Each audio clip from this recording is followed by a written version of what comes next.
नमस्कार, मैं हूं सुनीता शर्मा और आप देख रहे हैं न्यूज एक्सटेंशन। प्रतिदिन की तरह आज हम फिर से हाजिर हैं एक नई खबर के साथ। तो आइए देखते हैं आज के समाचार। ये बेवरेज कंपनी है।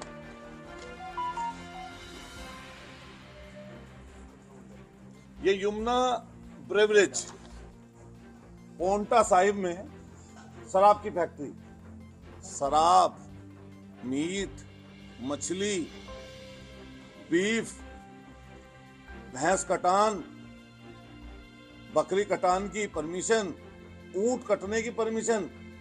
अच्छे हिंदूवादी हो तुम भाई, बहुत तकड़े हिंदूवादी हो।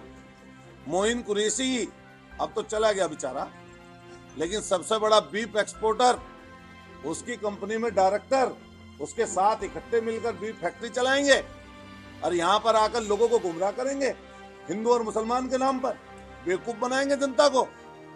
मैं सरकार से मांग करता हूं कि सरकार तुरंत के तुरंत जांच करे इस चीज के ऊपर।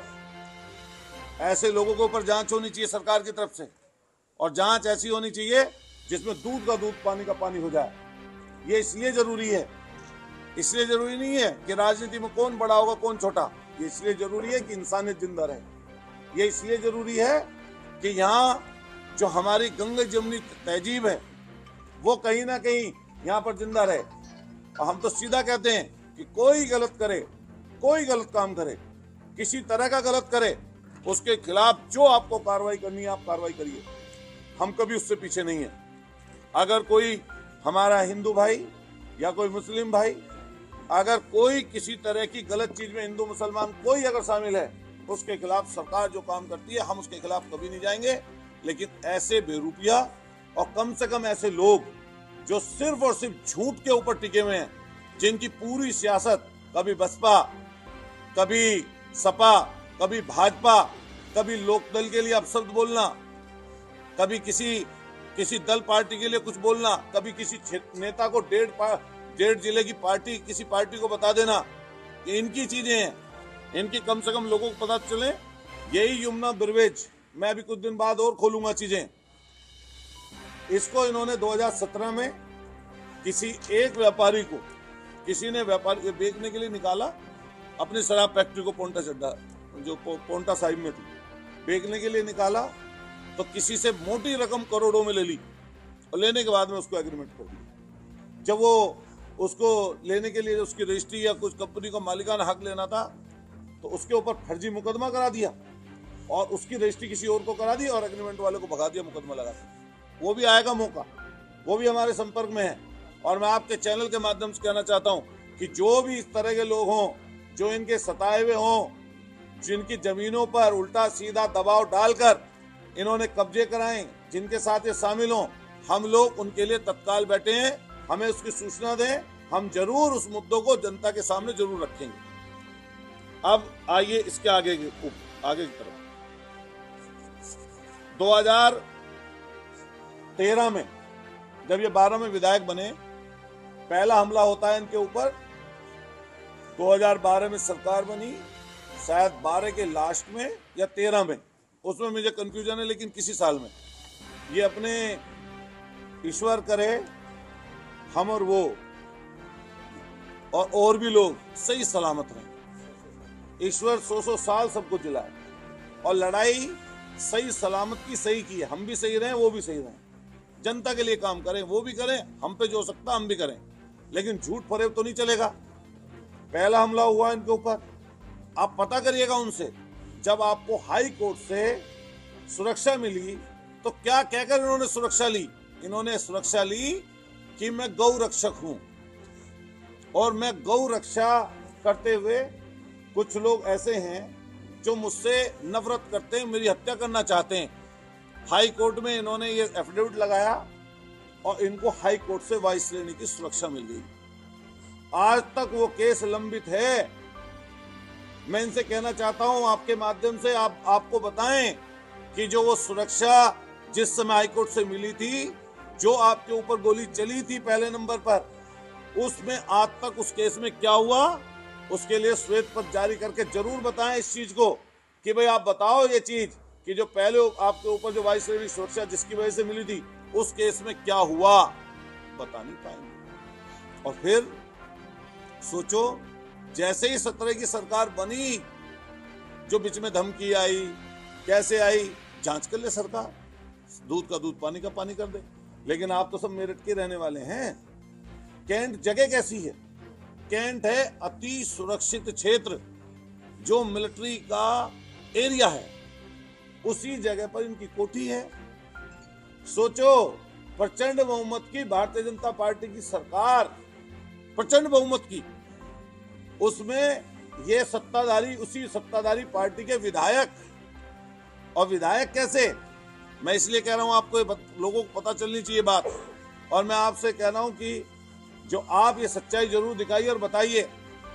प्रचंड बहुमत की सरकार, सत्ताधारी पार्टी के विधायक, और कैंट का अति सुरक्षित एरिया, एक सत्ताधारी पार्टी के विधायक पर, जिस पर Z+ की सुरक्षा सीआरपीएफ की, उस समय Z+ की सुरक्षा सीआरपीएफ की केंद्र की थी। और यह भी ध्यान रखना, उसी समय वायु श्रेणी की सुरक्षा उत्तर प्रदेश से हाईकोर्ट वाली भी थी। दोनों सुरक्षा चल रही थी। कैंट का क्षेत्र, सत्ताधारी पार्टी, उसी सत्ताधारी पार्टी के विधायक, Z+ की सुरक्षा, और हमला हो जाता है। हालांकि वो गोबर से सना हुआ था, जो वो ग्रेनेड था, वो खुट्टल ग्रेनेड था। वो ग्रेनेड पता नहीं कहां पड़ा, उसकी पिन उसके छत के ऊपर मिली थी। अभी मुझे याद है, अखबार में छत के ऊपर मिली रखी हुई उसकी पिन। आज तक वो केस नहीं खुला। ये आज तक उसके लिए कहीं गए, किसी अधिकारी से वार्ता की? उसकी सच्चाई मैं आपको बता दूं। आज उसकी सच्चाई ये है कि उस समय के मौके के तत्काल एएसपी, नाम नहीं लेना चाहता मैं, अब जिले के कप्तान है एक के, उसके ऊपर ये केस था। सदन में कौन एएसपी था आप पता कर लेंगे। उस समय उन्होंने वो केस खोल दिया था, लेकिन सरकार ने सिर्फ और सिर्फ इसलिए कि सरकार की फजियत होगी, वो केस को दबा दिया गया। मैं कहना चाहता हूं आप सब लोगों से कि उस केस का क्या हुआ कि एक विधायक के ऊपर ग्रेनेड से हमला हो, जिसके ऊपर Z+ की सुरक्षा है। बताइए कितना बड़ा प्रश्न चिन्ह सरकार के ऊपर उठता है। गोलियां चली, खुलासा नहीं हुआ। हम चाहते हैं कि खुलासा होना चाहिए उसका। अब जैसे ही बांग्लादेश की और ये शाहरुख खान वाली बात आई, इसके पीछे से फिर एक धमकी आई। धमकी आई है बांग्लादेश से व्हाट्सएप के नंबर पर, इनके पीए पर। सुनिश्चित करे सरकार कि किसी जनप्रतिनिधि के साथ कोई अनहोनी ना हो, उसकी सुरक्षा पुख्ता की जाए। हम मांग करते हैं आपके माध्यम से, उनकी सुरक्षा से कोई खिलवाड़ नहीं होना चाहिए। ये बात तो सही है, उनकी या किसी भी जनप्रतिनिधि की, आम आदमी की भी सुरक्षा करने का इंतजाम सरकार का है। लेकिन जब बांग्लादेश से धमकी आ गई, किसी ने बताया, एक अधिकारी ने, नाम नहीं लेना चाहते हम, एक अधिकारी ने हमसे बताया, जानकारी दी, इसी सरकार के अधिकारी ने, नाम ले देंगे तो बेचारे का नुकसान हो जाएगा। उसने बताया कि अब रिव्यू होने वाला था सुरक्षा का, और रिव्यू में सुरक्षा शायद चली जाती। तो ऐसे मौके पर जो बांग्लादेश से धमकी आई है, जिस भी व्यक्ति ने धमकी दी है, कम से कम ये जरूर खुलासा होना चाहिए। अच्छा, आप ही तो सब पत्रकार साथी बैठे हैं। अभी एक भारतीय जनता पार्टी के नेता थे, उनके ऊपर धमकी आई, धमकी ऐसी निकली, खुद ही दिलवा ली थी अपने आप को। पता है, नाम नहीं लेंगे मैं, क्योंकि वो हमारे नाराज हो जाएंगे, नु कहेंगे भाई नाम बोल दिया प्रेस कॉन्फ्रेंस में। अभी ये आपके कंकरखेड़े थाने में क्या हुआ था, कहीं आई थी व्हाट्सएप से किसी को धमकी, खुल तो गया था केस, सबको पता है, तो खुल जाए केस। और जो इसमें दोषी हो, अगर मान लिया धमकी सही है, तो सुरक्षा आपके पास है ही। और सुरक्षा के लिए और हम कहना चाहते हैं, आम आदमी, किसी को किल्लत है रोटी की, किसी को किल्लत है रोजगार की, किसी की फसल की दाम नहीं मिल रहा, आलू बिक रहा सड़कों पे एक तरीके से, इतना सस्ता है, इतनी बुरी हालत है। आप सब लोग बैठे हैं, अपने बच्चों को पाल रहे हैं, किसी तरह अपनी मेहनत से काम चला रहे हैं। कि एक आदमी के ऊपर 11 साल में, सोचो आप, 11 साल में 66 करोड़ रुपया, 132 महीने सुरक्षा रही है इनके पास, लगभग 66 करोड़ रुपया सिर्फ इनकी सुरक्षा पे खर्च कर दिया सरकार ने, तब भी खतरा है। मुझे पता चला अभी कि आज इस समय मौके पर भी 2 सुरक्षाएं हैं। केंद्र ने Z+ काटी तो यूपी से Z मिल गई, वाई केंद्र की है। आज ही जाइए, अगर मेरी बात गलत हो तो वाई श्रेणी की सुरक्षा CRPF की उनके साथ केंद्र की है इस समय मौके पे। और दूसरा नंबर जो उत्तर प्रदेश से सुरक्षा है वो है Z की। उत्तर प्रदेश में 10 लोगों के पास Z श्रेणी की सुरक्षा है कुल, और Z+ की जो सुरक्षा है उसमें माननीय मुख्यमंत्री जी, माननीय अखिलेश यादव जी, माननीय राजनाथ सिंह जी, विनय कटियार जी, ब्रिजेश नहीं आपके केशव प्रसाद मौर्य जी, दिनेश आपके जो पूर्व दिनेश शर्मा जी, और इनको लगा के 12 लोगों के पास सुरक्षा है Z+ की। और इनके बाद Z की उत्तर प्रदेश सुरक्षा है वो मात्र 10 लोगों के पास है। इस उत्तर प्रदेश की आबादी है 25 करोड़।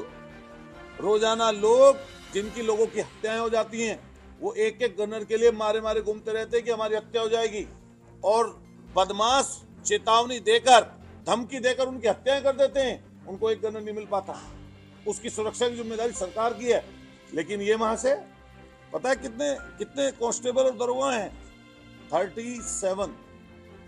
37, 3 दरोगा, 34 सिपाही, गारद घर की अलग, सरदने की गारद अलग, मेरठ की गारद अलग, कौशाम्बी की गारद अलग, 2 पुलिस की गाड़ियां सरकारी खर्चे पर पुलिस लाइन से सुबह तेल भरकर जनता के पैसे की गाड़ी कमाई को लेकर इनको चलती हैं। सुबह ही तेल भर के, और तेल अगर कहीं पर कम पड़ जाए घूमने में तो वहीं पर सरकारी पैसे से दोबारा खर्चे तेल भरा जाएगा, पर्ची बनकर सरकार उसका खर्च करेगी। 34 सिपाही और 4 दरोगा इनके साथ हैं। 2 सरकारी गाड़ियां तेल भर के बिल्कुल फर्स्ट क्लास, अगर खराब होगी तो दूसरी आ जाएगी। और तीसरी गाड़ी जिस थाना क्षेत्र से जाएंगे उसमें वायरलेस हो जाएगा, जानकारी दे देंगे। तीसरी गाड़ी सरकार की, वो मुहैया। अब आप बताओ आम आदमी कहां जाए भाई? 66 करोड़ रुपया कैसा दिखावा है भाई ये? कोई बताए इस चीज को। और मैं फिर कहना चाहता हूं, इनकी पूरी सुरक्षा की जिम्मेदारी या किसी की भी सुरक्षा की जिम्मेदारी सरकार की है। सरकार को वो सुरक्षा करनी चाहिए, लेकिन ये चीज नहीं चलेगी। हमला हो जाता है विधायक के ऊपर और आज तक केस खत्म नहीं हुआ। ग्रेनेड से हमला हो गया विधायक के ऊपर, आज तक केस को कुछ पता नहीं चला। बीच में धमकी आई अलग अलग जगह की। एक कलेक्टर थे यहाँ के उस समय 2017 से 20 तक, नाम चारों का निकल गया, गोरखपुर के कमिश्नर हैं, नाम नहीं लेना चाहिए अधिकारी का। पता चला इतना डरा दिया इन लोगों ने, पता नहीं ये कर दिया, इतना झगड़ा करा देंगे, महापंचायत करा देंगे। वो कलेक्टर टेम्पो में बैठ के इनके घर पहुंच गए। कलेक्टर डरा दिया उसको बेचारे को। सोचो आप, ये काम है इनका, इस तरह की बातें करते हैं। मैं वहां का मौजूदा विधायक हूं। मुझे सरदने की महान जनता ने, गरीबों ने, किसानों ने, हमारे मेहनत और पसीना जो निकला हमारा, उसके बदौलत जनता ने हमें वहां पर विधायक बनाया। और अगर चीजें खुलने पर आ जाएं तो दोराला और आसपास में जमीनें बहुत महंगी हैं। अगर खुलने पे जब बात आएगी, अगर सरकार खोलना चाहे तो सारी चीज खोल सकती है।